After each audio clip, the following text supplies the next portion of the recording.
listen to Alan Robson's Nightowls. I am going to kick your ass. You will respect my authority. It's the Nightowls, Alan Robson with you. If you're watching on the webcam, Daniel Merriweather has just begun. We're playing a thing called Strip Sing here.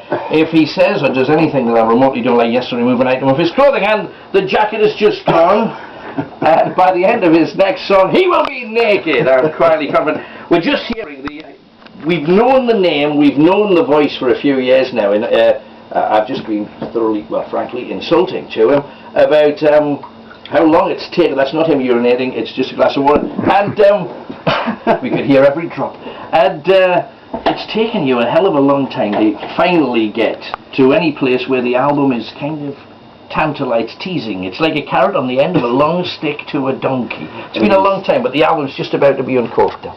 Yeah, it is. I finished it finally about, a month or so ago, and it was, I guess I'm just a perfectionist, I just kept going back in the studio and wanting to change stuff, and then I finally said, no, I'm happy with it, let's lock it off, and I'm so happy with it now, it's way better than sort of rushing something out, a little while ago, but I definitely... Women must think you're perfect in bed. If you're a perfectionist, it takes 3 years to get something right, my goodness, what a guy. So tell us a bit about this whole fame thing for you. You say that you're not feeling the fame. Magazines are after you, radio stations are after you, television after you. You must have noticed a difference over the past couple of years. Yeah, I mean, a little bit. I mean, it's just kind of, I guess, finally when my music has come to surface, it's great to sort of have people enjoy it and like it. I really appreciate it. I guess you put in so much hard work into music, and it's good to, it's good to have people appreciate it. But you see, for me, I would have presumed, because you're with a good record label here in Britain, I would have thought that they would be chasing you with cattle prods, saying, get into a studio, we want an album out, we want some money back!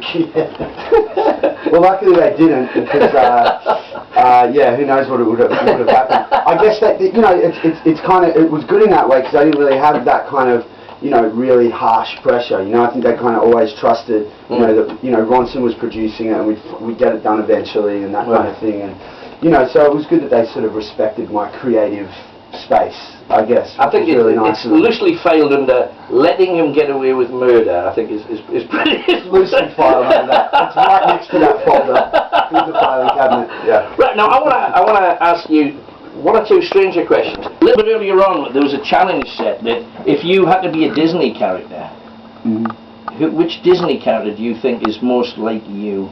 Probably is Roadrunner Disney? No, he's a cartoon character. He's a cartoon character, probably Roadrunner. Because you're running around like a headless chicken in all directions all the time. Yeah, and I always make sound of...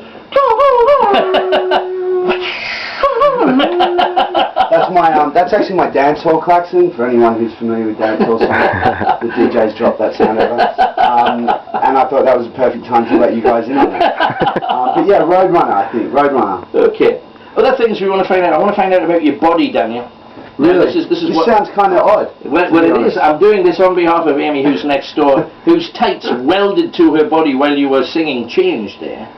And what's the worst thing that's ever happened to you? I want accidents and operations. Well, I got hit in the face once with a guy had this big ring on. Yeah. He was a security guard in a place called the Metro nightclub. I'll actually put that one out there in Melbourne.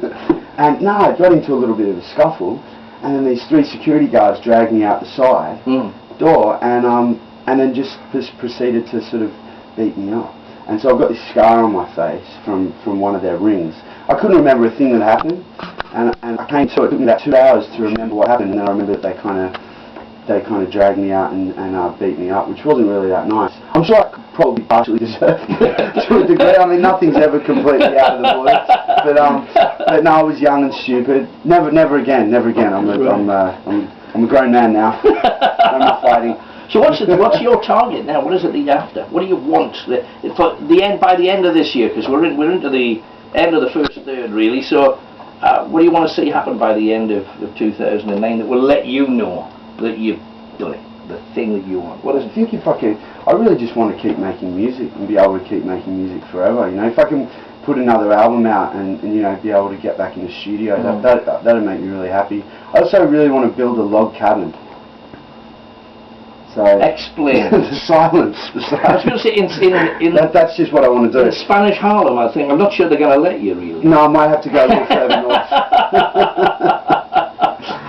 No, I want to be on the road. You know, touring is really important to me. Playing live because you put so much time and effort into an album. It's so fun to be able to play it live. We've got a great band, so at the end of the year I want to be sort of doing just doing as many shows as possible, and then try to get a log cabin. Right. But do you physically want to build it? Because whenever I hear a star say, "I'm going to build a log cabin," what they really mean is they're going to go on tour, and when they get back, the cabin's going to be built. No, I definitely. My dad, when I was very young, I used to go on camping trips with my dad, and he taught me how to chop wood. So I just want to be able to chop wood and build a log cabin. This is strange. Until the third tree goes down, and then it's hit the bar. Can you imagine? Like, Get the guys in. I can't even finish an album in less than 3 minutes. How long is it going to take to build a log cabin? I can just see this. Oh, there'll be tourists travelling saying, "How far's he got?" "Ah, he's got the flooring in one room." I'll be like an Australian council worker.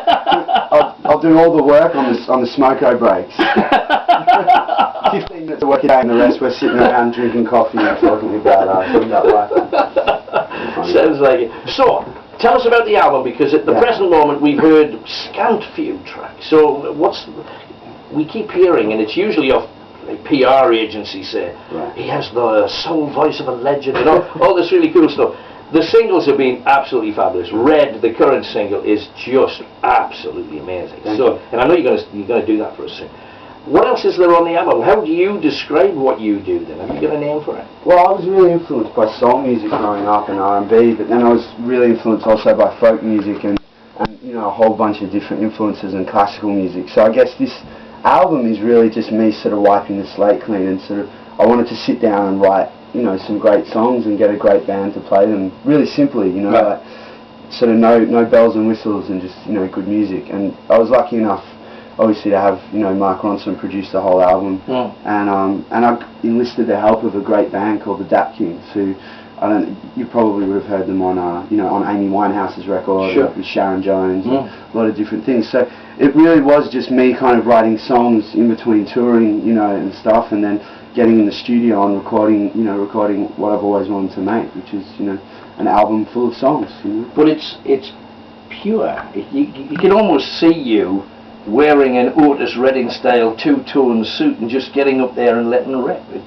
That's kind of, Otis Redding I'm a huge fan of, and there's something, I think someone said once that, like when you hear Otis Redding sing, he was thinking about nothing apart from the song at the time, Right. And, there's something kind of beautiful about that. I aspire to sort of one day maybe get close to that, but, it's kind of like, that's really what I'm all about, just getting on stage and sort of, and just singing songs. I think that, I get frustrated, I don't know about you, but like I get frustrated when I hear albums that have sort of been like, sort of thrown together, and you can tell that they're an invention from somebody's money-making mind, and that's just not what I'm on about. I just wanted to sort of strip everything down and make a good album. So I'll have to get you a copy, because you haven't heard the whole thing. No, we haven't, but we must. And as soon as we do, you lot at home will hear it too. However, Daniel Merriweather, the name, right?